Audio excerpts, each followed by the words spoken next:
하시고 불교계 최초의 세계일주 명상 수행자 스님으로 불리게 되셨습니다. 그리고 여행에서 돌아오신 스님께서는 선원에서 20만 거를 지내면서 수행 중이시고 저서로는 질문이 멈추면 스스로 답이 된다. 다만 나로 살 뿐. 호련히 깨어나는 신신명 등이 있습니다. 모두 환영의 박수 부탁드리겠습니다. 목탁 소리에 맞춰서 법사 스님께 삼배 예를 올리겠습니다.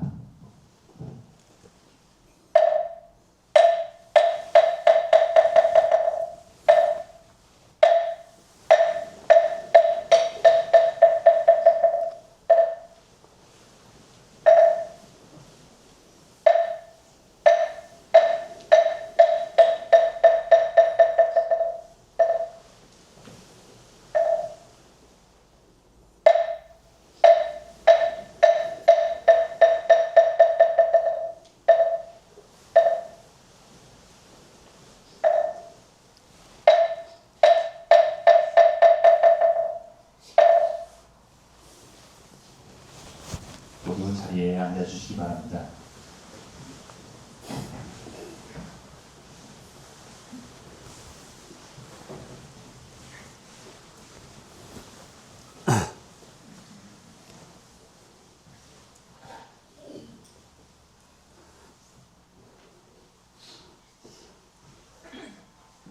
예.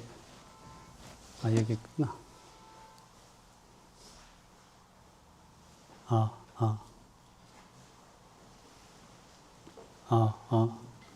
예, 들리네요. 예. 김천 수도함에서 온 원재라고 합니다. 예.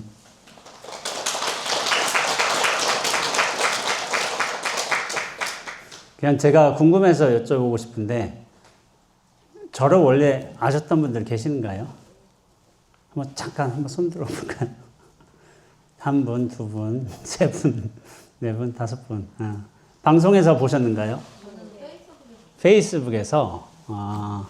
그리고 불교 방송에서. 예. 그러시죠. 제가 방송 좀 하고 페이스북 하고 글도 쓰고 책 내고 하다 보니까 이렇게 좀 알려진 바가 있는데, 우리 교모 스님께서 지금 먼저 소개를 해주셨어요. 저 공주하고 인연이 깊어요. 그냥 공주에서 태어났기 때문에. 공주에서 태어난 거는 공주에서 태어났고, 2살 때 저 논산으로 옮겨갔습니다. 저희 부친이 논산에서 농촌지도소라고 하거든요. 그 당시에는. 지금은 농업과학기술센터? 뭐 이렇게 부를 거예요. 농촌지도소에 다니셔가지고 논산에서 근무를 하셨어요. 이제 그분이 논산 출신이기 때문에 공주하고, 그러다가 제가 대전으로 이제 초등학교 때 올라갔어요. 학교를 위해서. 대전 올라가고, 그 다음에 서울로 갔어요. 서울에서 대학을 다니고, 그 다음에 뉴욕에 가고 싶었습니다. 뉴욕에 가고 싶었는데, LA, 런던 이런 데 있잖아요. 파리. 네, 합천으로 떨어졌어요, 제가. 인생이 마음대로 안 되더라고요. 저도 합천에서 털신 신고 다닐 줄 몰랐습니다. 저는 뉴욕에서 되게 잘날 줄 알았어요. 잘 나갈 줄. 근데 시골에서 완전히 살았고요. 지금은 합천 못지않은 김천이라는 시골에서 살고 있습니다. 살고 있어가지고. 그렇지만은 지금 어쩌다 보니까 이제 저 책도 내고 방송도 하고 강연도 하고 법회도 하는 사람이 되었습니다. 선원에서 저는 정진하는 수자로 알려져 있고요. 아까 전에 좀 이제 교모 스님께서 이제 소개를 하셨는데, 제가 이제 20안거라는 이제 그 소개를 하셨는데, 제가 조금 더 자존심 좀 세워보자면 32안거입니다. 20안거는 제가 첫 활동을 시작할 적에 20안거 끝내고서 이제 활동 시작해야 되겠다고 결심했어요. 결심을 했고, 지금 그로부터 6년 정도가 흘러가지고 32안거쯤 되는 것 같습니다. 그래서 32안거라는 게, 안거라는 전통 아시죠? 스님들 수행하신 안거. 32안거는 말하자면 16년이에요. 16년 정도를 제가 선에서 정진했어요. 올해 승납이 21년쯤 되는 것 같은데 20년 좀 넘어가지고 16년을 정진하고서 지금도 선언이 있습니다. 근데 제가 좀 외부적인 활동을 위해서는 좀 이제 선언에서 조금 자유롭게 왕래하고 있어요. 제가 선언 큰 방에서 정진하지는 않고요. 그 암자, 조그만 암자가 있어요. 6평짜리요. 6평. 되게 조그맣죠? 아니, 요만하죠? 요만한 암자에서 혼자 살고 있어요. 살고 있으면서 외부의 어떤 일정, 법회나 강연이 있을 때는 조금 선언, 소임자 스님들의 허락을 받아가지고 좀 자유롭게 다니고 있습니다. 그리고 이제 교무 스님께서 아까 전에 좀 말씀하셨는데 저하고 만난 인연이 있으시더라고요. 저도 가만히 생각해 보니까 생각이 나더라고요. 2014년도, 15년도에 망월사에서 같이 밥을 먹었습니다. 소중한 인연이 있어요. 있어가지고, 그래가지고 그 당시에 허담 스님을 제가 모시고 지내고 있었습니다. 허담 스님 많이 아실 분도 계실 건데, 망월사 선원장을 오래 하셨어요. 그리고 제가 스님들 중에 보살행을 하는 스님이 있다. 물론 보살행을 하시는 스님들이 여러 의미로서 보살은 여러 행을 할 수가 있죠. 근데 제가 제일 먼저 보살행을 떠올릴 적에, 생각할 적에 떠오르시는 분은 허담 스님이세요. 보살 중에 보살이세요. 제가 뵐 때는 저희가 망월사가 이제 법문에 앞서서 잠깐 몇 얘기 좀 하자면은 망월사가 굉장히 좀 수용시설이나 여건이 좀 좋지가 않았습니다. 그 당시에 지금도 그렇지만은 걸어 올라가야 돼요. 이제 불자님들께서는 연세가 많이 드셔서 이제 좀 걸어가기 힘든 분도 계세요. 1시간 걸어 올라가야 되니까. 그런데도 당신께서 선언에 여러 물자들이 좀 풍족하지 않다 보니까 당신께서 공양을 위해서 매일같이 그렇게 내려가셔서 공양물 좀 받아오신다고 이렇게 주지이자 선원장으로 하셨지만은 고생하셨어요. 근데 이제 당신이 무릎이 안 좋으신 거예요. 무릎하고 고관절이 안 좋으신 거예요. 무릎 안 좋으시고 참배를 못 하셨어요. 무릎이 안 좋아서. 그런데도 저희 젊은 수자들이 이제 수용물 필요하다고 해서 매일같이 내려가셨어요. 그럼 저희들은 짠한 모습으로 항상 봤어요. 죄송한 모습으로. 우리를 위해서 저렇게 매일 내려가신구나. 당신 삼배도 못 하시는데 무릎이 안 좋아서. 근데 맨날 그렇게 1시간 걸어 내려가시고 또 걸어 올라오시고 하셨어요. 그러면서 참 보살이라는 분께서 사람으로 스님으로 이렇게 있다면 저는 허담 스님이 항상 먼저 떠올랐어요. 참 대단한 어르신이었고 저번 철에 제가 모시고 살았습니다. 이번 철 말고 여름에 같이 모시고 살면서 참 그때하고 비교해봐도 여전하시더라고요. 그 인품이란 게 사람이 말할 때의 어떤 인품이 있어요. 인품이 있는데 참 제가 사실 글에 여러 번 적은 적이 있습니다. 허담 스님. 제가 이름은 말하지 않았어요. 좀 밝히기는 좀 그래서. 그러나 제가 존경하는 어른으로 항상 말씀드렸는데 다 인연이 있는 허담 스님이 또 마곡사에서 이제 이렇게 계셨으니까 그래서 그런 인연도 있고 또 마곡사가 또 저는 이어지지 않은 인연이 있습니다. 뭐냐면 제가 사실 출가를 마곡사로 하려고 했어요. 이유가 뭐냐면은 집에 가까이 있어서 집에 대전 살다가 가까이 있네 본사가 하고서 여기를 할까 하다가 수덕사로 할까 마곡사로 할까라고 고민했어요. 근데 그래도 조금 어려운 데서 하는 게 낫지 않겠나 행자생활은. 그래서 아는 스님한테 물어봤어요. 행자생활 하기가 가장 어려운 곳이 어딥니까? 하니까 해인사래요. 그래, 해인사 가자. 어려운 데 가야지. 그러니까 그 스님께서 만류하시더라고. 거긴 너무 어렵다고. 좀 쉬운 데 가라고. 아니면 쫓겨 이제 좀 어려움이 힘들어서 나갈 수도 있잖아요. 나갈 수도 있잖아요. 그렇지. 튕겨 나갈 수도 있지. 근데 저는 나가진 않고 많이 내보냈습니다. 행자 때부터. 내가 나갈 일은 없으니까 네가 나가라. 뭐 이주의로. 이제 참 그랬어요. 성격이 예전에도 안 좋았고 지금도 안 좋습니다. 그래가지고 근데 잘 버텼어요. 절에서 21년 잘 버텼는데 얼마 전에 제 도반 스님이 입적하셨어요. 저하고 위에 갑인데, 위에 저기 띠동갑인데, 양반은 이제 60으로 이제 돌아가셨어요. 돌아가셨는데, 지금 한둘씩 이제 떠나기 시작하는 때가 오시는 것 같아요. 저희 도반 스님들도 60 넘어가고 그렇게 하다 보면은, 물론 이제 병사로 죽기에는 좀 그렇지만 저희 도반 스님은 간암 말기로 돌아가셨습니다. 간암을 늦게 발견하셨어요. 그래서 결국에는 작년 12월 17일 날 입원하시고 며칠 전에 입적을 하셨습니다. 제가 이제 운구를 했어요. 일정 취소하고 운구하러 갔습니다. 우리 도반 가는데 제가 보내줘야죠. 저희 도반 선생님들께서는 저보다 다 연세가 많으세요. 많으셔가지고 제가 좀 제일 어린 나이에 속하는데, 근데 이제 그런 시기가 또 오는 것 같습니다. 오는 것 같고, 마곡사, 공주, 계룡산, 이런 인연 있는 곳에서 뭐 이제 저하고는 출생하고 인연도 있고 한 곳에서 이렇게 초청해 주셔서 감사하고, 제가 오늘 법문 한번 시작하도록 하겠습니다. 제가 독특한 이력이 있죠. 세계일주를 한 적이 있죠. 세계일주. 제가 세계일주를 왜 했냐고 할 적에 항상 제가 똑같이 말씀드립니다. 저는 공부가 안 돼서 도망갔습니다. 항상 그렇게 말씀드려요. 공부를 잘했으면 제가 세계일주를 하지 않았습니다. 공부가 하도 안 되다 보니까 글에다 썼는데 에라 모르겠다 하고서 세계일주나 하자, 그런 생각을 갑자기 내가지고 갑자기 실행에 옮겼어요. 갑자기 하고서 계획서 세우고 이렇게 한 적이 있어요. 세계일주 하다가 좀 고생도 많이 했는데, 세계일주 하다가 제가 한 경험에 관해서 얘기해 볼게요. 제가 혹시 여러분들 중에 이탈리아 피사의 사탑이라고 가보신 분? 피사, 여기 계시네.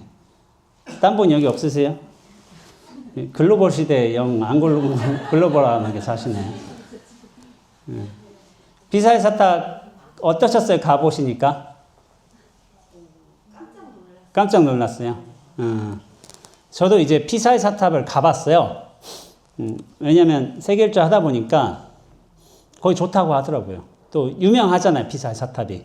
그래서 유럽 여행할 적에는 이제 유렐 패스라는 게 있었어요. 제가 다닐 때만 해도 11권이 있었는데 그걸 비싸게 주고 샀어요. 막 40만 원, 50만 원 주고 산 것 같아. 그러면은 이제 11권이면은 하루를 딱 선택하면은 그때 기차를 무제한으로 탈 수 있는 거예요, 거의. 하루권 해가지고. 그래서 야, 이거 활용해봐야 되겠다 해가지고 어디다 활용했냐면, 그 당시에 우리 물론 KTX 있었지만 떼제베라는 걸 한번 타보고 싶더라고요. 근데 이제 저렴한 가격에 탈 수 있으니까 몽생미셸이라고 프랑스 수도원인가 그쵸? 성 끝 같은 데서 이제 성당 같은 데가 있어요. 몽생미셸 한번 광고에도 나왔었죠. 거기를 한번 가봤어요. 뭐 이를테면 그 당시에 왕복으로 하면 한 15만 원, 16만 원 드는데 뭐 1, 2만 원에 다녀온 거예요. 말하자면 이렇게 싸게 다녀가지고. 그래서 또 제가 그 세계일주를 할 당시에 나이가 35살이었어요. 그 당시에 유럽 다닐 적에는 35이면은 여기 이제 연세 드신 분들 많지만은 35이면 체력이 좋을 때입니다. 제가 돈이 없어서 그렇지 체력은 좋았습니다. 시간도 많고. 그래서 젊을 땐 그런 것 같아요. 돈이 없으니까 이제 체력으로 버티는 거예요. 시간으로. 시간은 똑같지만은 버티는데, 아침에 일찍에 로마를 떠나서 점심 즈음에 피사의 사탑 보고, 그 다음에 곧장 이제 점심 식사 뒤에는 피렌체로 가는 거야. 거기서 우피치 미술관 보고, 그 다음에 저녁에 베니스에 도착한다. 이 체력적으로 굉장히 힘든 일이에요. 지금 같으면 안 해요, 제가. 여기도 못 하세요. 이제 연세가 많으셔서 힘들어요. 지금 힘드세요. 근데 저는 35살이라서 돈을 아껴야 되니까 돈이 더 중요한 거예요. 돈을 아끼는 게. 그러니까 막 극강의 스케줄을 한 거예요. 새벽 5시에 일어나가지고 막 하고서 막 몇 시에 도착하고 뭐 하고 이제 거의 뭐 30분 단위로 모든 계획이 다 짜여지는 거야. 그래서 제가 어떻게 보면은 유럽 여행 다닐 때 그 당시에 2013년도였습니다. 13년도에 유럽을 갔는데 한 달에 제가 평균치를 계산해 본 거예요. 얼마나 썼나 했을 적에 한 달에 150만 원 썼습니다. 150만 원. 그러니까 하루에 5만 원 꼴인 거예요. 그 당시에 유럽 여행 다니는 분들의 평균적인 비용이 300만 원 정도 됐던 것 같아요. 300만 원 이상, 400만 원 사이쯤에서 그렇게 배낭여행. 근데 이제 전 돈이 없다 보니까, 돈이 적다 보니까 현지인 집에서 많이 좀 잤어요. 현지인 어떻게 좀 이렇게 커뮤니티에서 구해가지고 그래서 이제 돈을 아끼면서 지낼 수 있었는데, 여하튼 그렇게 참 강군의 스케줄을 가지고 11시쯤 이제 피사의 사탑에 도착했어요. 근데 피사의 사탑이 사실은 우리가 잘 몰라요. 좀 이미지만 봤거든요. 그림으로만 보고 사진으로만 보고 해서 그게 어떤 느낌일지 잘 모르는 상태에서 그냥 남들이 가보라고 하니까 간 거예요. 갔는데 피사의 사탑에 별 기대 없이 그냥 걸어가고 있는데 쪽 사탑 쪽으로 가다 보니까 다들 건물이 똑바로 세워져 있잖아요. 보통의 건물들은. 근데 저기 어디서 삐딱한 애가 이렇게 있는 거야. 있는데 전 기대를 안 했거든요. 근데 삐딱한 애 딱 보니까 가슴이 설레는 거야. 야, 쟤 뭐지? 하고서 저 건물이 도대체 뭐지? 하고서 그러니까 별로 생각 없이 갔지만은 그 기울어져 있는 탑이 굉장히 시선을 끌면서 매력적이게 딱 다가오는 거예요. 저 그냥 유명하니까 갔는데 그러면서 딱 앞에 가니까 너무 감탄한 거예요. 이런 탑이 있을 수가 있다니. 사실 기울어진 탑인 거예요. 기울어진 탑. 이렇게 기울어진 탑인데 야, 이런 게 있을 수가 있다니 하고서 너무 제가 막 흥분됐어요. 건물 보고서. 뭐 한이심 넘치고 막 그러더라고요. 그래가지고 나중에 막 사진도 찍고 뭐도 하고 했지만은 근데 피사의 탑이 제가 역사적 사실로서 좀 말씀드리자면은 피사의 사탑이 왜 기울어졌는지 아세요? 모르시죠? 제가 간단하게 설명드리자면은 1173년에 사실은 사탑을 짓기 시작했어요. 근데 그 원래 건물에 그 토대가 좋아야 돼요. 토대가 좋아야지만 건물이 일자로 딱 올라서고서 흔들리지 않고 균형감 있게 될 수가 있는데 그 토대를 좀 3m밖에 안 했나 봐요. 그러니까 여기가 좀 불안한 거야. 그러니까 3층을 완성했을 때 이미 기울어지기 시작한 거야. 그러니까 공사가 중단이 됐어요. 그런데 나중에 공사를 중단하고 나서 조사를 해본 거예요. 그러니까 이거 끝까지 다 짓는다고 해도 무너지지는 않는다라는 결론에 이르렀습니다. 그래서 탑이 완공된 게 1372년이었어요. 탑 이제 완공하는데 200년 걸린 거예요. 다 합쳐서 200년. 근데 이 사탑은 뭐냐면은 피사의 사탑이 중요한 탑이 아닌 거예요. 뭐냐면 옆에 두오모라고 있어요. 성당이 있어요. 성당. 성당이 있는데 그 성당에 종을 걸어놓는 조그만 부속 건물인 거예요. 그 성당이 본체죠. 어떻게 보면은 종 걸어놓는 조그만 건물이니까. 그런데 피사의 사탑이 더 유명해요. 그 옆에 두모는 사람도 안 쳐다봐. 아무도 안 가요. 피사의 사탑은 입장료도 내야 돼. 들어가야 되고. 워낙 유명해졌어. 피사의 사탑이 유명해진 계기가 있죠. 뭐죠? 한 과학 실험이 있었죠. 과학 실험. 그렇죠. 갈릴레이 낙하 시험. 갈릴레이 낙하 시험. 그 갈릴레이 낙하 시험 중에 그게 있어요. 질량이 다른 두 물체라 하더라도 낙하 속도는 동일하다. 이것을 증명해낸 어떤 역사적인 이야기가 이 피사의 사탑에서 벌어졌다는 거예요. 우리 기존의 사람들은 그렇게 생각하지 않았거든요. 무거우면 더 빨리 떨어지고 가벼우면 늦게 떨어진다. 근데 이걸 따로 증명해낸 사람은 없어. 근데 거기서 갈릴레이가 증명을 한 거예요. 무거운 추하고 가벼운 추하고 떨어뜨렸어. 근데 동시에 떨어졌어. 그게 어떻게 보면 갈릴레이 자유 낙하의 법칙이라는 겁니다. 그러니까 사실 조건은 있어요. 자유 낙하의 법칙이 조건이 뭐냐면은 공기 저항이 없다는 조건이 있어요, 사실은. 근데 우리는 여기 살고 있잖아요. 여기 대기 속에. 대기에는 사실 공기 저항이 있어요. 근데 공기 저항이 없으면은 모든 물체는 질량과 무관하게 같은 가속도로 떨어진다. 이런 법칙, 자유낙하의 법칙을 완결한 이야기가 바로 이 피사의 사탑에서 벌어진 거예요. 그래서 피사의 사탑을 다 알고는 있어요. 가보지는 않았어도. 근데 제가 팩트주의자예요. 팩트주의자. 팩트는 또 살펴봐야 돼. 근데 엄격하게 말하자면은 이 피사의 사탑에서 갈릴레이가 실험한 건 아닙니다. 근데 왜 갈릴레이가 실험한 걸로 그렇게 자유낙하의 법칙을 발견한 걸로 이렇게 사람들한테 구전이 됐냐면은 사실은 갈릴레오 사후에 갈릴레오의 과학계의 제자들이 있을 거 아니에요. 제자들이 스승의 명성을 높이기 위해서 스승이 이런 실험을 했다. 피사의 사탑에서 했다는 식으로 이야기를 꾸며냈어요. 실제로 낙하 실험을 한 것은 사실은 네덜란드 과학자의 시몬 스테판이라는 사람이었어요. 그 사람이 했는데 야 이거 우리 스승이 했다는 걸로 하자 해가지고 또 과학계의 주류로 자리 잡다 보니까 이게 나중에는 기정사실화된 거예요. 그래서 우리는 초등학교 때 중학교 때 자유낙하의 법칙 할 적에 다 피사의 사탑을 들어봤습니다. 기울어진 탑에서. 그러니까 얼마나 우리가 어렸을 때 들어봤잖아요. 야, 이게 이렇게 생겼구나. 하는데 별 기대 없이 갔는데 너무 매력적인 거였어요.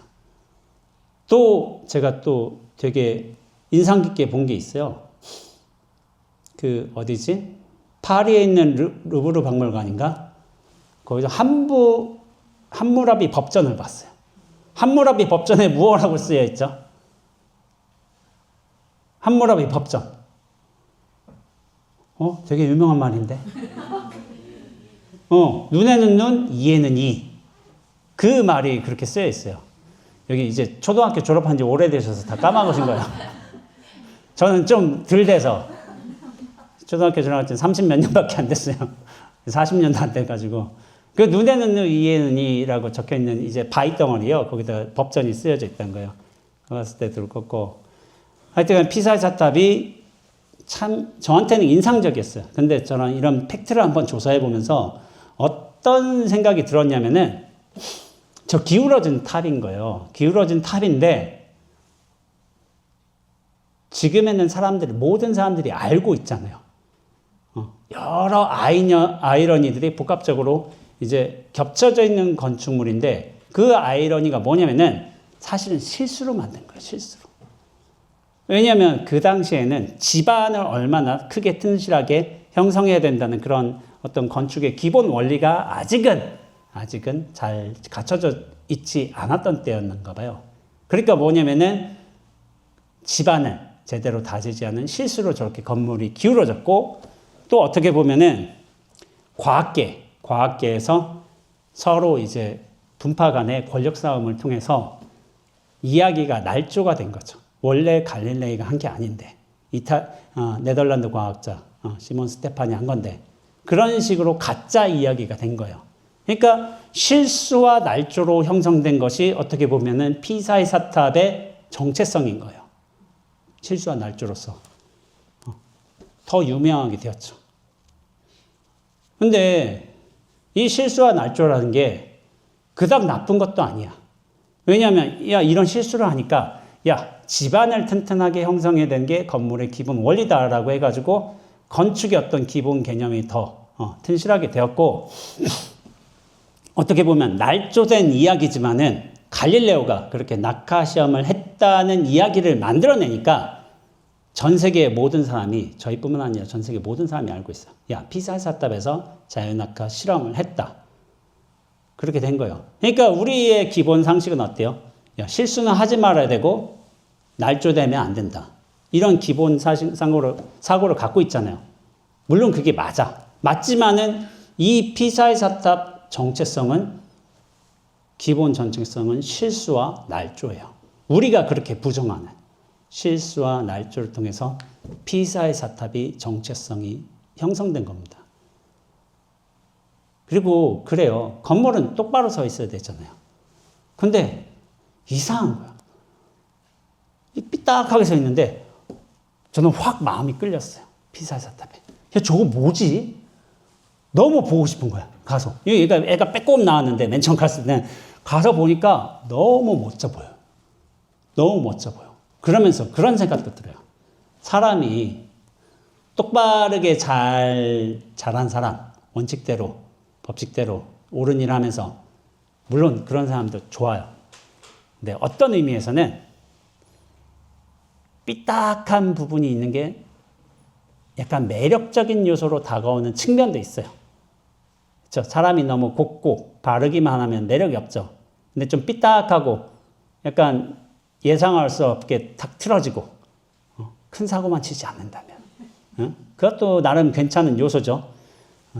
그런 거예요. 그러니까 저 사탑이 물론 이제 탑이지만은 사람에 비유한다면은 저렇게 삐딱하게 있기 때문에 더 멋있는 어떻게 보면 매력적이고 사람들의 이야기를 만들고 좀 끌어당기는 그런 모습도 있다는 생각이 들었어요. 사람처럼. 근데 피사의 사탑이 정말 이렇게 사람들 입에 오르내리고 사람들이 모두 알 수 있었던 배경에는 뭐가 있냐면은 제가 이런 식으로 표현합니다. 끈기가 있었어요. 끈기. 끈기가 뭐냐면은 지금까지 안 무너졌다는 거예요. 500년, 600년 지나도록 끈기 있게 버텼다는 거예요. 뭐 날조든 실수든 어찌했든 간에 저 600년 동안 버텨온 끈기, 일관성이 있었기 때문에 날조든 실수든 그것들이 모두 다 용인될 수 있었던 거야. 오래 살고 봐야 돼. 오래 살고 봐야지. 뭐가 뭐 평가를 받든지 말든지 하면은 되는 거지. 빨리 죽어버리면 뭐도 없어요. 아무것도. 그래서 영화 황산벌. 여기 또 황산벌의 터전이잖아요. 여기가. 저도 초등학교 때 교과를 보면은 계백의 정신을 이어받아 막 이런 구절이 있었어요. 제가 논산에 이제 한천초등학교라는 곳을 나왔는데 계백이 나왔어요. 계백. 황산벌. 막 해가지고 우리 부친이 막 돌아다닐 때마다 야, 여기가 계백 장군이 싸우던 곳이라고 이제 거짓말 하더라고요. 그러니까 황산벌에 이런 대사가 나와요. 제가 중요하게 다루는 대사인데 강한 자가 살아남는 게 아니에요. 살아남은 자가 강한 겁니다. 어떻게든. 살아남는 게. 피사의 사탑은 실수와 날조로 점철이 되었을지언정 오래 버텨놨기에 이야기도 품을 수 있었고 사람들의 관심도 받을 수 있는 것이고 지금까지 인정을 받는 거예요. 이탈리아의 유명한 건축물로 인정받는 거예요. 그러니까 피사의 시장도 피사시거든요. 공주시처럼. 피사의 시장도 우리는 사탑이 바로 서기를 원하지 않습니다. 이런 증언을 할 정도예요. 똑바로 서면 안 돼, 저거. 그대로 있어야 돼. 라는 식으로 얘기하는 거죠. 그러면서 제가 또 피사의 사탑에 갔잖아요. 갔으니까 저도 인증샷을 찍어야 될 거 아니에요. 인증샷. 인증샷도 제가 찍었어요. 제가 한번 간단하게 보여드리자면은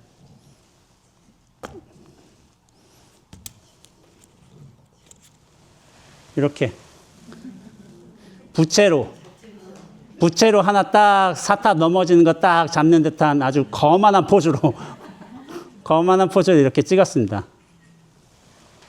이렇게 해가지고 아이고 보였는가? 네. 그래요. 제가 잘 찍었습니다. 그래서 피사의 사탑을 이렇게 의미 깊게 한번 찍었는데 실수로 시작된 사탑인 거죠. 근데 실수가 그렇게 의미 없는 건 아니에요. 실수인데 우리 문명의 역사를 바꾼 실수도 있습니다. 뭐냐면은 제가 저번에 어떤 글에서 봤는데 포스트잇이 그런 거예요. 포스트잇이 우리가 많이 쓰죠. 이렇게 책에 이렇게 딱 메모할 적에 이렇게 딱 표시할 적에. 근데 포스트잇이 사실 실수로 발견된 거예요. 원래 3M에서 만든 거예요. 1968년쯤에 70년쯤이죠. 접착력을 잘 해야 되는데 그만 실수로 접착력이 부족한 종이를 만들어낸 거예요. 그러니까 이게 붙였는데 떼져버려. 이거 안 되잖아요. 원래 3M이 이제 본드나 이제 접착제 만드는 회사였는데 이거 떼져버려. 이거 어떻게 하지? 얘 잘못 만들었다. 그런데 야 이거 잘못 만들었는데 완전히 붙어있지 않으니까 야, 이거 어디다 써먹을 때 있지 않을까? 그런 생각을 한 거예요. 그 당시에 누가 뭐냐면 스펜서 실버라는 사람이 그렇게 만들어낸 거야. 근데 이걸 어떻게 써먹을 줄 몰랐어요. 그냥 일단 냅둬봤어요. 냅둬보다가 나중에 3M에 다른 연구원이 있어요. 아서 프라이하고. 아서 프라이가 야 이거 어떻게 써먹을까 고민하다가 그 당시에 이제 성가대에서 노래책에 책갈피가 자꾸 떨어지는 거야. 이제 책갈피가 접착력이 없잖아요.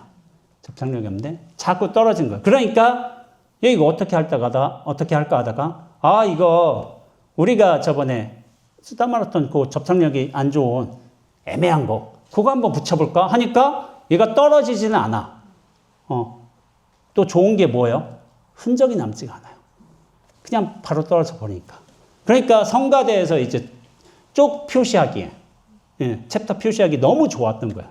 그러면서 1980년대에 포스트잇이 시장에 출시가 되었고 엄청나게 팔리기 시작했습니다.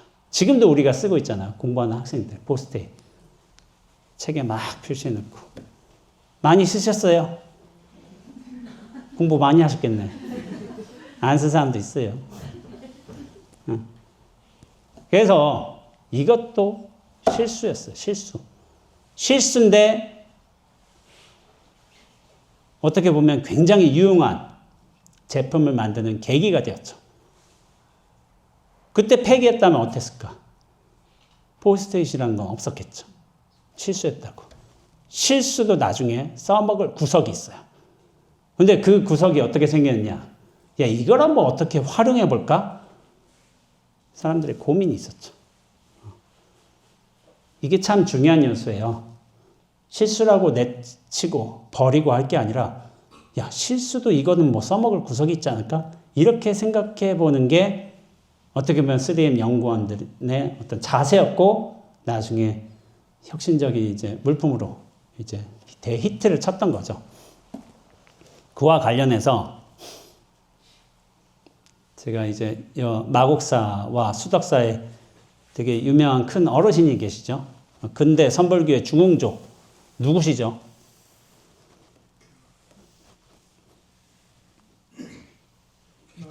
예? 경호 스님. 예. 경호 스님 뭐라고 할 뻔했어. 우리 볼 때 많이 나오셨는데 왜 대답이 안 나오시지? 여기 마곡사에 수덕사에 어르신이 있어요. 경호 스님. 경호 스님과 사실은 근대 선불교의 중흥주가 경호 스님과 용성 스님 두 분이세요. 백용성 스님하고. 해인사는 용성 스님 문도예요, 사실은. 저희는. 그러나 경호 스님이 워낙 월등하신 그런 제자들을 망공, 하남, 수월 이렇게 해월 이렇게 스님 이렇게 네 제자 걸출한 제자를 두셨기 때문에 굉장히 큰 스님이세요.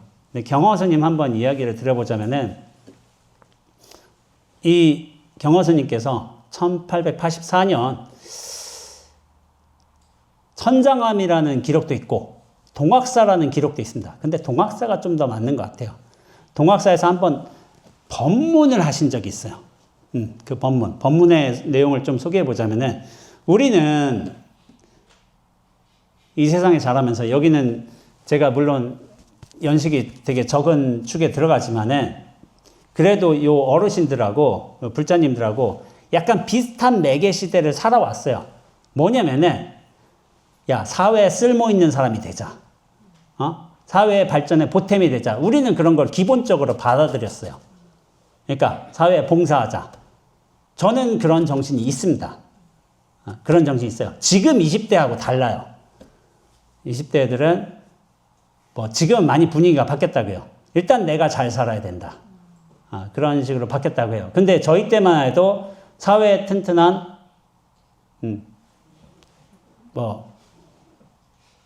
뭐라고 하지? 일꾼이 되자. 그런 기준이 있었어요. 그래서 그건 당연했어.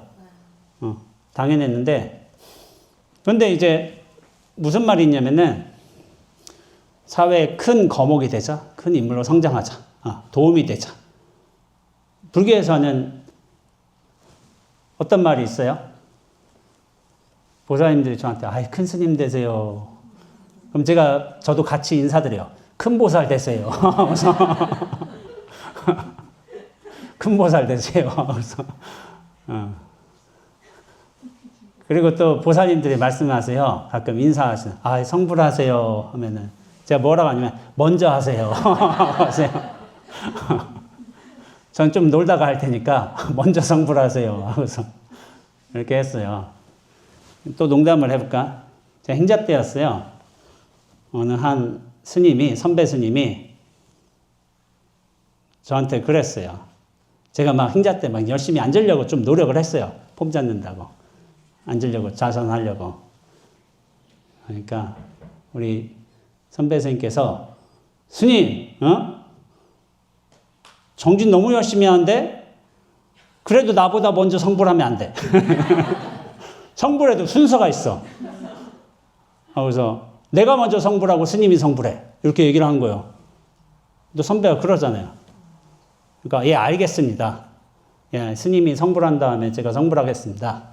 그럼 제가 몇 억 년을 기다려야 됩니까? 그래서 몇 억 년을 기다려야 됩니까? 그러니까 우리 선배가 입을 다무지 못하더라고요. 좀 되바라졌어요. 행자 때부터. 몇 억 년을 기다려야 됩니까? 하니까 그런 적이 있었어요. 근데 경허스님께서도 약간은 다른 사고를 하셨어요. 이분께서도. 뭐 저와는 다른 그 같은 결은 아니지만은 우리가 큰 제목이 돼야 된다. 뭐 대들보가 돼야 된다. 이런 말을 하잖아요. 근데 경허 스님이 법문하시기 전에 그 강주 스님께서 먼저 이제 설법을 하신 거예요. 그 요즘 뭐냐면은 나무는 곱게 자라야 된다. 곧아야지 쓸모가 있는 것이고 그릇 같은 경우도 야 찌그러지지 말아야 된다. 그래야지 쓸모가 있는 거다. 그러니까 사람의 마음이란 것도 불량하지 않고 착해야 되고 발라야 된다. 이런 말씀하신 거예요. 맞는 말이죠. 맞는 말인데 우리가 누구나 인정을 해. 내 경허 스님이 정반대의 설법을 하셨어요.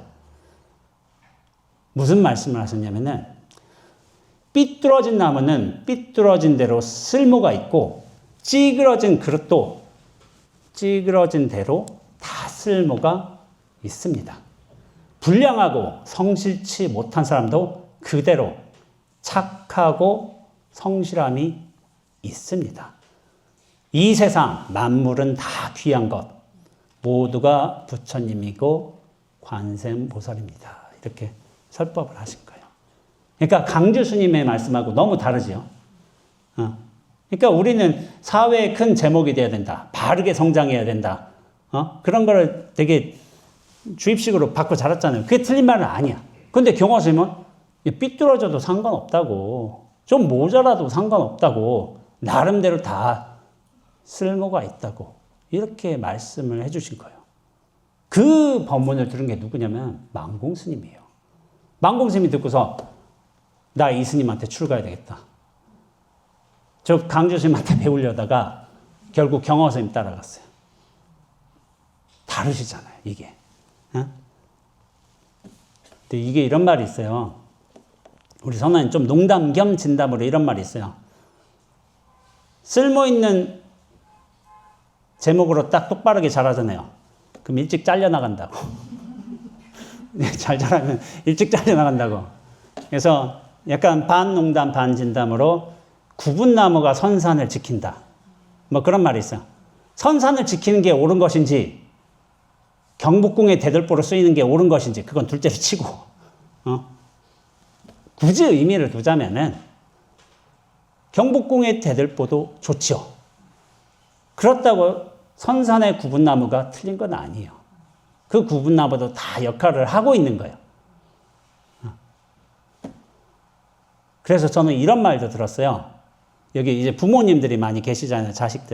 자식들이 장성해가지고 뭐 장성하신 분도 계시고 그러실 거예요. 우리 어르신들 같으신 경우에는 이미 제 나이 때 뭐 아들 딸들도 있으실 거고. 근데 이것도 뭐 경우에 따라 다르겠지만은 잘난 자식보다는 그냥 평범한 자식이 효도한다는 말을 누가 하셨어요. 잘난 놈은 시간이 없대. 너무 바빠. 너무 잘나가지고. 평범한 놈은 별거 아닌 것처럼 생각했는데 얘가 집에 왕래한다는 거야. 얘가 오히려 평범하게 잘난 애가. 잘난 애는 뭐 주말에도 뭐 할 게 많고 명절에도 잘 못 찾아오고 그런데 평범한 놈이 오히려 효도를 한다는 말이 있어요. 부모님 곁을 지키고. 그 말도 맞는 것 같죠. 그렇다고 잘난 자식이 못난 건 아니죠. 그이도 역할을 하는 거겠지. 다른 식으로. 그러나 효도라는 관점에서는 오히려 평범한 자식이 더 효도를 한다는 거예요. 그런 것처럼 모든 나무가 다 제목으로 자란 것도 아니죠. 크고 굵게 자란 것도 아니에요. 바르게. 그렇게 자란다면은 궁궐의 대들보로 쓰일 수도 있고 건물의 어떤 나중에 큰 요소로도 쓰일 수가 있죠. 근데 그보다 작아도 상관이 없어요. 작으면 석가래로 쓰면 되고 또 그보다 더 작아.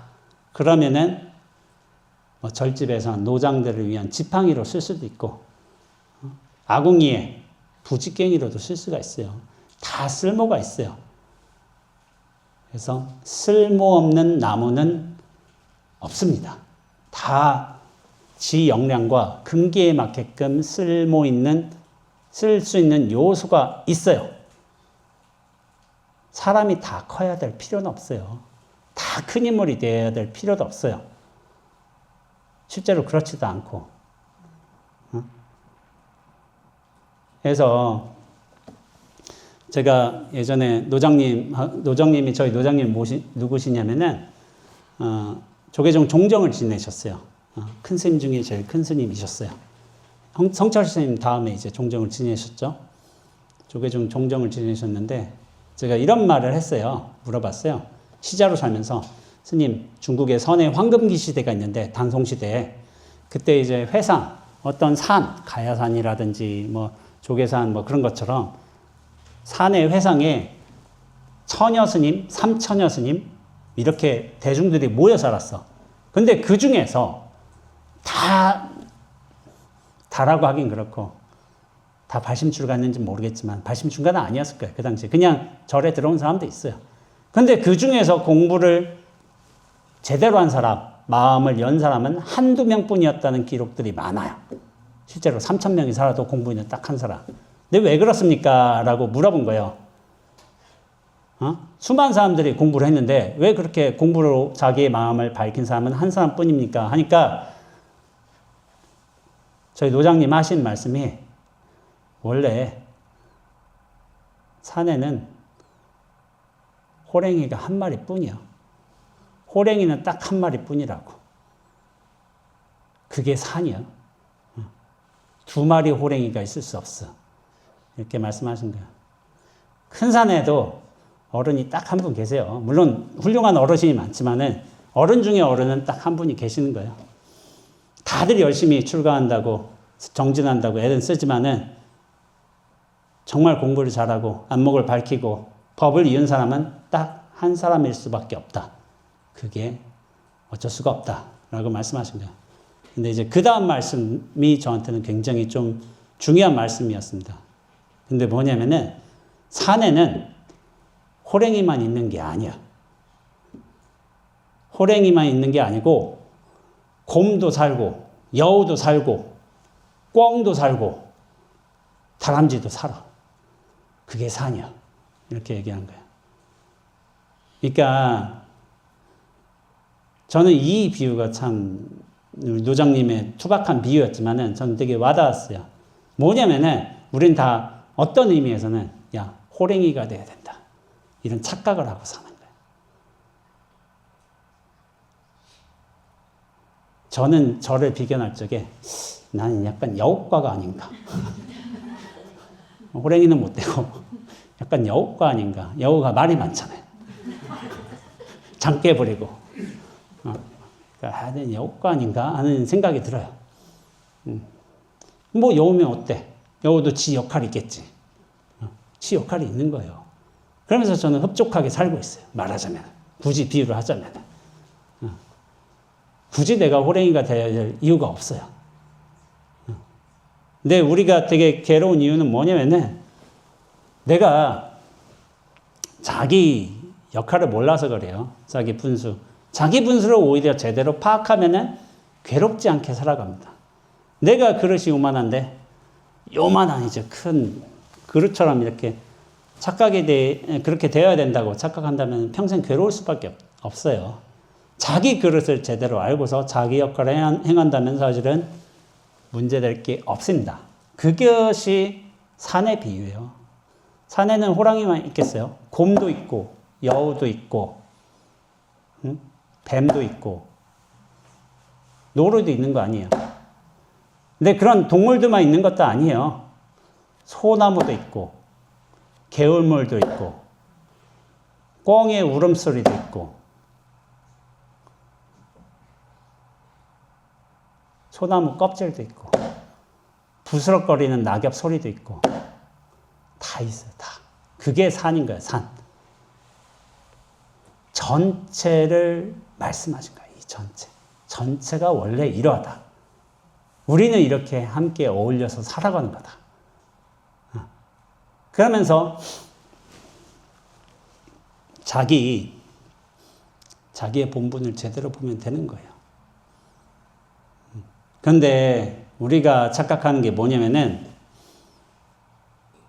이 자기로 보려고 하지 않고 자꾸 바깥으로 향해서 비교하고 취사하고 분별하고 하려는 마음 때문에 우리가 괴롭습니다. 사실 분별만 하지 않으면은 괴로울 게 없어요. 아, 내가 저 사람보다 잘났는데 난 왜 이 위치밖에 없지? 응? 그런 생각 때문에 사실은 괴로운 측면이 있어요. 자기를 바르게 본다면은 그리고 자기 역할을 충실히 한다면은 사실은 부러울 게 없어요. 근데 자기를 제대로 보지 못하기 때문에 남한테 남의 평가와 시선으로 그렇게 사로잡혀 있기 때문에 사실은 괴로운 거예요. 이것이 뭐냐면은 신신명의 첫 구절인 거예요. 신신명 첫 구절이 뭐냐면은 지도문안 유형간택 단막증의 통연면백이라 이런 게 있어요. 지도문안 지극한 도는 어렵지 않다. 굉장히 쉽다. 유형간택. 간택이란 게 뭐냐면은 취사심이에요. 취. 하나는 취하고 하나는 버리고. 간택이란 게. 그러니까 간택, 선택하고 버리고 분별하고 취사하고 이것만 탁 버리면 된다. 그러면서 단막증의 간택의 마음 중에 하나가 뭐냐면 증애심인 거예요. 시비심이라고 부를 수도 있어요. 시비심, 증애심 다 똑같아요. 유무심. 단막 증애하면은 증애, 미워하고 사랑하는 마음만 없으면은 통연명백. 우리 교무스님의 본명이 통연이시죠? 통연명백이란 건 뭐냐면은 통영은 뭐 제가 해석할 적에 이렇습니다.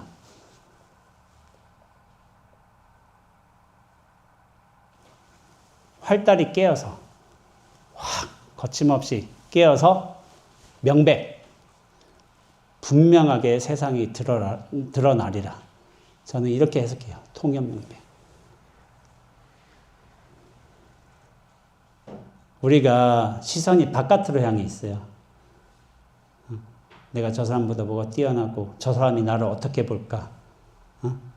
내가 좀 더 높은 위치에 올라가야 되는데 그렇게 생각하기 때문에 사실은 괴로운 거예요. 남 시선.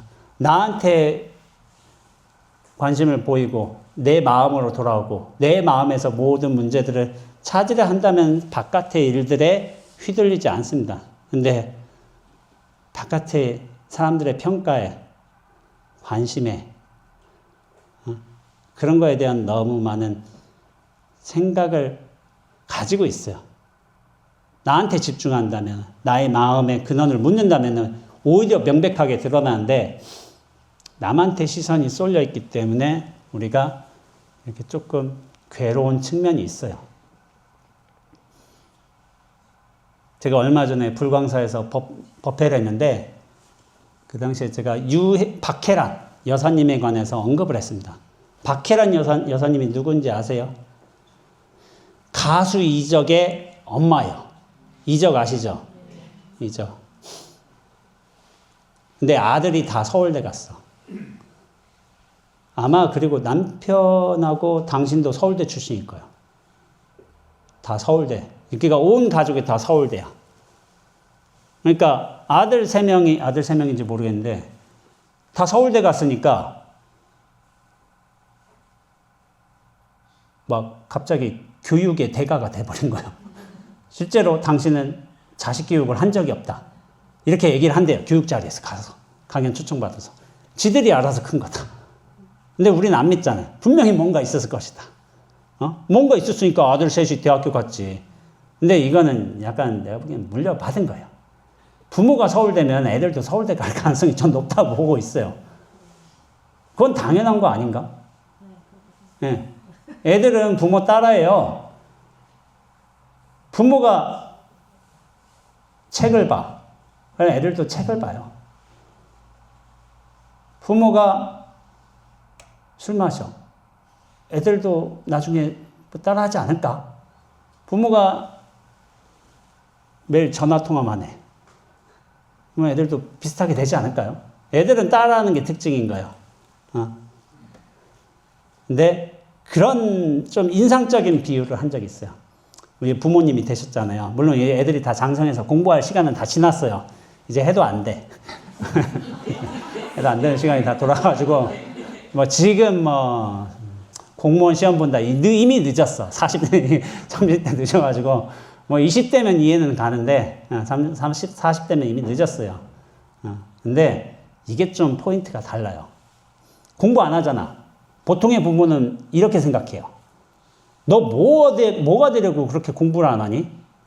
너 뭐 되려고 공부를 안 해? 이렇게 생각하잖아요. 말할 수도 있고. 근데 약간의 차이인데 이 이적 어머니 박혜란 여사는 다른 생각을 하는 거예요.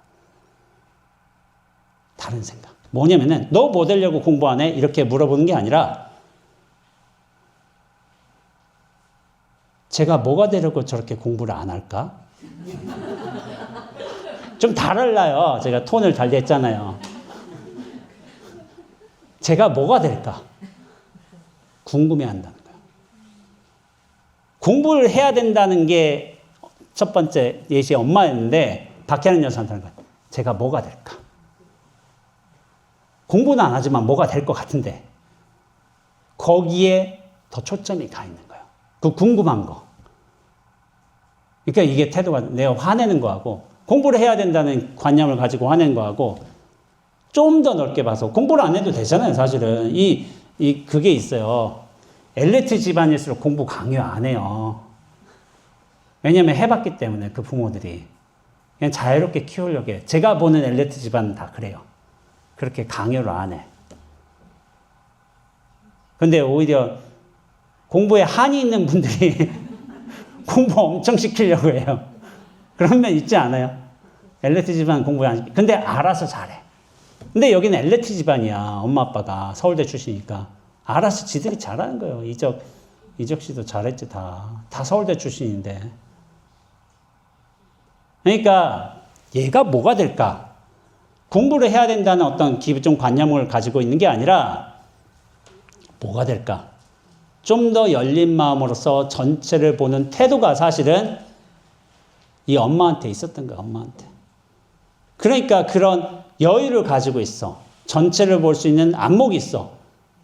그런 태도로서 자식들을 대한다고 해봐요. 이분은 달라요. 알게 모르게 그게 다 자식들한테 전달이 되고 흡수가 됩니다. 그러니까 내가 변변치 못하다. 그다음에 뭐 제가 너무 좀 이렇게 킬링해서 좀 그런 면도 있지만은 대단한 걸 기대하지 않는 게 좋아요.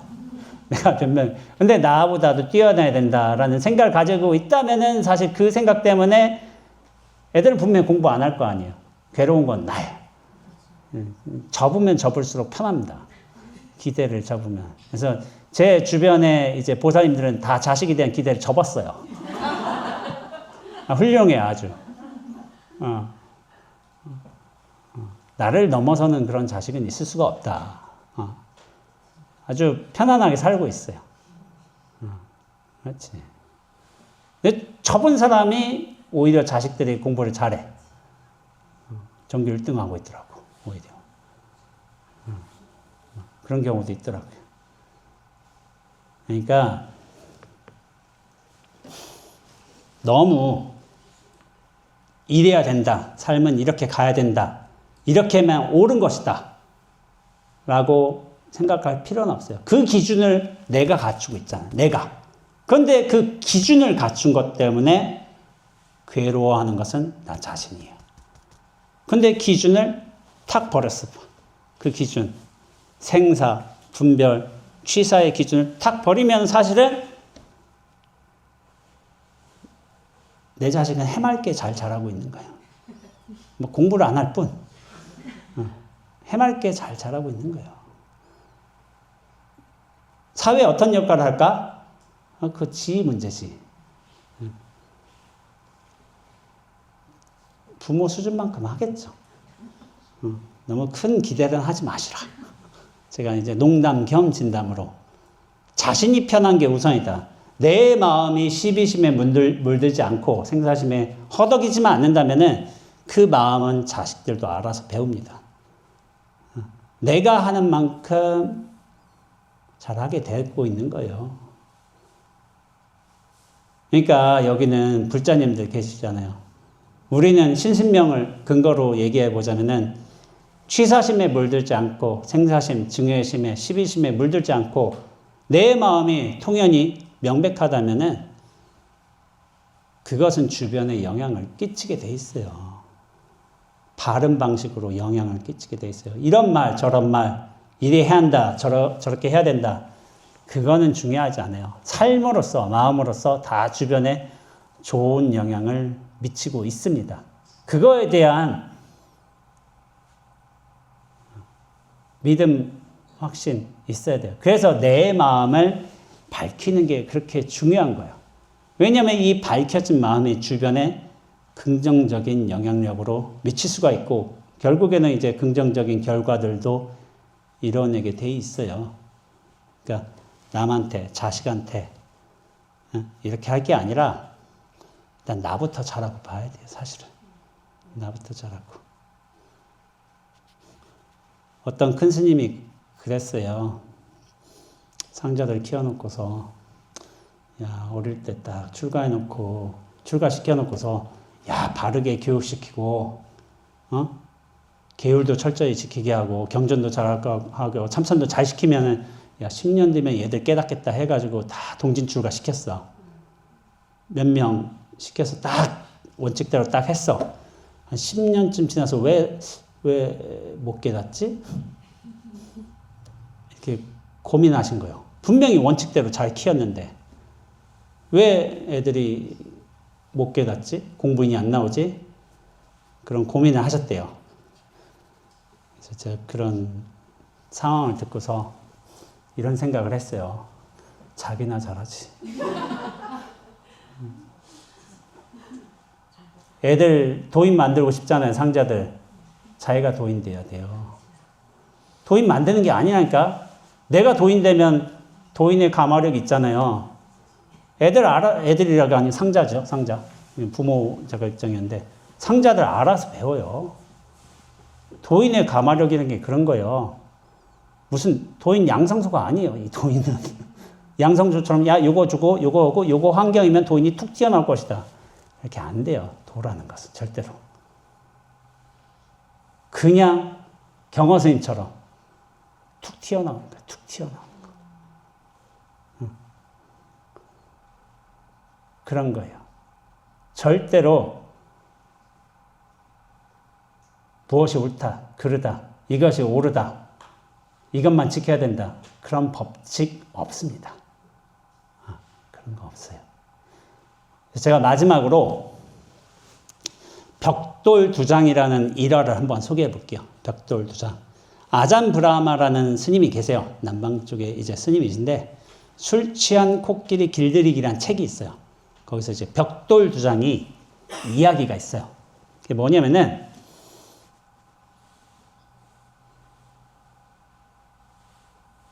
스님이 벽을 막 쌓기 시작한 거예요. 벽돌을 쓰면서. 근데 총 1000장의 벽돌이 있어요. 그러면서 열심히 정말 최선을 다해서 딱 쌓아 올렸어요. 그러다가 벽돌 딱 완성했어. 벽을. 완성해서 다 끝났구나 하고 저 뒤로 탁 들어가서 자기가 이제 완성한 벽을 볼 거 아니에요. 깜짝 놀란 거예요. 왜냐하면 벽돌 두 장이 어긋나 있는 거예요. 두 장이. 그러니까 이 스님이 결벽주의자였는가 봐요. 결벽증이 있었나 봐요. 그러니까 아니다. 이거 허물고 다시 써야 되겠다. 왜냐하면 두 장이 삐뚤어졌으니까. 그러니까 주지스님한테 그 말을 했어. 그러니까 주지스님이 안 돼. 한 거예요. 그러니까 나중에 그 벽돌을 다 벽을 쌓고서 서너 달쯤 지났어. 그러니까 한 방문객이 와가지고 그 벽돌을 보고서 이렇게 말한 거야. 너무 아름다운 벽이네요. 이렇게 얘기를 한 거예요. 그러니까 벽돌 쌓은 스님은 혹시 선생님 시력에 문제가 있으세요? 저 잘못된 거 두 장 있잖아요. 저거 안 보이냐고 하니까 그 사람이 말한 거야. 내 눈에도 제 눈에도 잘못 얹힌 벽돌 두 장이 보입니다. 근데 그보다 더없이 훌륭하게 쌓여진 998개의 벽돌도 보입니다. 이렇게 얘기한 거예요. 두 장이 물론 잘못 쌓였어. 그렇지만은 998개는 옳게 쌓여졌던 거예요. 그게 너무 훌륭하다는 거예요. 그러니까 이 스님이 말문이 막힌 거예요. 그제서야 자기가 잘못 쌓아 올린 두 개의 벽돌이 거기에만 집착했던 그 마음으로부터 딱 풀려나서 이미 잘 쌓여진 그런 대로 모양을 잘 형성해온 998개가 보이기 시작한 거예요. 사람 마음이란 게 그래요. 그런 말이 있잖아요. 사람 마음이 옹졸하게 짝이 없으면은 바늘도 투과하지 못하지만은 확 열려 있으면은 온 세상도 담아요. 마음이 시선이 그쪽에 딱 두 개에만 지정되어 있었기 때문에 더 큰 조화, 더 큰 아름다움을 보지 못했던 거예요. 그래서 내가 잘못됐다고 생각하는 거, 내가 미워하는 거, 거기에 집중하는 것보다는 잘된 거, 온전한 거, 그런 것에 집중하는 게 훨씬 이득이 커요, 사실은. 그래서 제가 그런 비유를 드리기도 해요. 가끔 어떤 분들 중에는 남의 이제 잘못된 점을 트집 잡으려고 그게 조금 혈안인 사람들이 있어요. 저 사람은 괜찮은데 요게 잘못됐어. 요거는 잘 됐는데 저건 잘못됐어. 그러니까 잘못된 게 우선인 거야. 요거 단점들. 그런 분들한테 제가 약간 좀 쓴소리를 해요. 평생 남의 곳간 쭉정이 개수만 헤아리다 살 거냐고. 남의 곳간에 뭐가 잘못됐어. 야, 쭉정이 저거 몇 개 있잖아. 야, 저기도 곳간에 잘못된 거 있잖아. 요거. 단점 지적하는 게 습이 된 사람들은 남의 단점밖에 안 보여요. 그 사람의 장점이 안 보여. 그럼 그 사람의 정작 곳간은 어떤가? 텅텅 비어 있어요. 텅텅 비어 있어. 곡간이 제대로 역할을 하려거든 쭉정이 있을 수가 있죠. 쭉정이보다 중요한 게 뭐냐면 실한 알갱이들이 얼마나 있는가. 내가 그걸 가득 채우면은 또 남하고 남을 수가 있잖아요. 단점을 보지 말라는 게 아니에요. 단점은 단점대로 있을지 몰라도 긍정적인 측면도 있어요. 그것도 함께 봐야 돼요. 근데 중점은 그 긍정적인 부분, 옳은 부분, 실한 부분, 그것만 봐도 돼요. 단점은 그대로 보지만은 잘 배우를 해가지고 있는 그대로 보게 된다면 사실은 되는 거예요. 근데 남의 곡간 쭉정이겠어요. 단점들, 부족한 부분들, 이것만 보게 된다면 평생 얻을 게 없습니다. 그거는 남한테 시선이 가 있는 거잖아요. 내 곡간 채우는 게 중요해요. 내 곡간을 제대로 채우고서 내 마음을 풍성하게 한다면은 그 곡간의 곡식들이 넘쳐난다면은 그거를 남들하고 나눌 수가 있겠지. 그게 훨씬 이로운 태도입니다. 태도. 그렇게 해야 돼요. 그렇게 전체로 보게 되고 있는 그대로 보게 된다면은 사실은 시선의 전환도 할 수가 있어요. 저 벽돌 2장이 실수잖아요. 실수. 저 벽돌 2장으로서 의미 있는 탑이 될 수가 있어. 왜냐하면 저렇게 실수로 만들어진 게 어떻게 보면은 저 벽의 유니크함을 형성하는지도 몰라요. 이게 참 두드러진 요소다.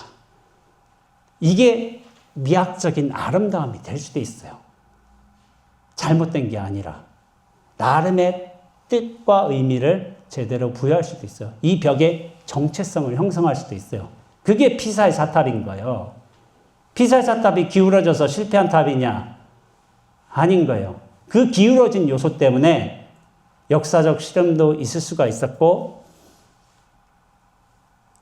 이야기가 전 세계가 아는 낙하 실험, 두 물째 어떤 자유낙하 실험이 있을 수가 있었던 것이고 지금에는 이탈리아의 유명한 랜드마크가 된 거예요. 모든 사람이 보러 와요. 근데 또 얘기했죠. 끈기 있게 버텨야 된다고. 그냥 실수만 있어서는 안 되고 끈기 있게 버티고 살려내야 됩니다. 오래 사셔야 돼요. 만수무강하세요. 그런 차원에서 우리가 실수에만 집중하지 말고 이 전체를 보고서 한 발짝 툭 떨어져서 이 전체를 보는 안목을 키워야 됩니다. 그거에만 집중되면 우리는 괴로울 수밖에 없어요. 그러나 툭 떨어져서 이 전체를 보고서 이것을 어떻게 활용할 것인가, 그것에 대한 생각을 하는 게 훨씬 득이 됩니다. 사람 관계도 그래요. 나한테 해로운 사람이라고 이렇게 평가해서 이렇게 하기보다는 야, 저런 특성인데 이거 어떻게 살려볼까? 내가 발끈해서 화내지 말고 저런 사람이 내 자식이 이런 모양이 있는데 이거 한번 어떻게 잘 개발시켜볼까? 여기는 이미 끝난 것 같아. 자식은 끝나고 여기가 조금 가능성이 있는 것 같은데 자식을 일단 낳고 봐야지. 여기 안 낳는 사람들도 많이 있어요. 저같이 국가에 어떤 도움이 안 되는 사람이 돼서는 안 됩니다. 자식 좀 낳고 봐야 돼요. 요즘 시대에는. 자식 좀 낳고서 이렇게 봐야 되지만은 그렇게 바깥으로 시선을 돌리지 말고 내 마음으로 시선을 돌리고 그리고 남의 부족함을 보기보다는 내 장점을, 내 안목을 키우면서 이것을 어떻게 회양할 것인가 그것을 고민하는 게 훨씬 더 이로운 일입니다. 그런 차원에서 내 분별, 상식, 관념들을 일단은 한 번은 탁 쉬어보고 정지시켜보고 이 전체로서 보는 안목과 여유를 가져보시기를 바라는 마음으로 본문 마치겠습니다.